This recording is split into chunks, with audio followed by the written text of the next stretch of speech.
What up, guys? Your man, Abuamerican. So I'm listening to the Red Queen, and it's a slow start. It's actually getting pretty good now. He was annoying at first, being an atheist and whatnot, and just spouting his atheist BS.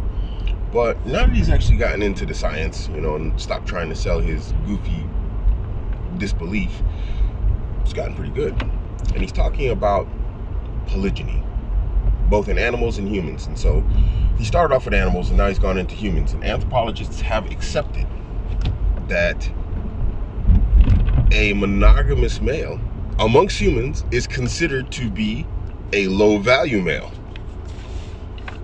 If he was high value, why is he not polygynous? And he's shown throughout human history, from an anthropological perspective, that men of power, value, worth, men who are high value have always had multiple partners. And now the thing is, when they talk about multiple partners, they say they give it how it's happened in different societies and cultures. But by far and large, what the case has been is that the men were monogamously married, but then they had mistresses, they had concubines, they had, right-hand possessions, they had this, they had that. So it's been considered historically that high-value men were the men that always had multiple women, and that men who were not high-value did not have multiple women. So I found that very interesting, to see it from like a non-Muslim, an atheist at that, and from a, anthropology perspective, that this is something that's consistent throughout human behavior and human history, that polygyny is not something new. Polygyny is not something that, is like, what do you call it? An exception in the fixture of human cultures around the world. No, rather it's been the norm in human cultures around the world. And that this current, perspective and mentality that a man is monogamous is a new thing. It's a very interesting listen. To be honest, I wouldn't suggest listening to it, because the guy is just 80% annoying when he comes into his whole atheist stuff, and he drops it here and there, left and right. It's very just, it's agitating, it's annoying.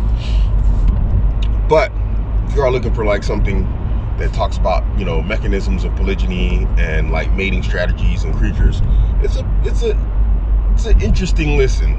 There's a lot I disagree with in there, but then I'm not a researcher, I'm not an anthropologist. I just know from basic observation that a lot of what he's saying doesn't make sense.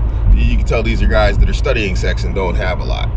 So, when you're with, you have multiple partners, you start to see things, and then you hear them say one thing, and then you're observing something completely different. You know what I mean? It's like, okay, dude, yeah, your observation, maybe you need to get out in the field and actually practice some of this stuff that you're looking at. But otherwise, it's an interesting listen. I can't remember who suggested this to me. Hey, if anybody's got something else for me, let me know, because it's a good one. It's a really good one. I'll let you guys know how it goes. I'll do a review of it once it's over. Maybe even I'll play some sections and then comment on it later on after I finish listening to it, so that you guys can see what I'm talking about and you can hear some of the sections of the book.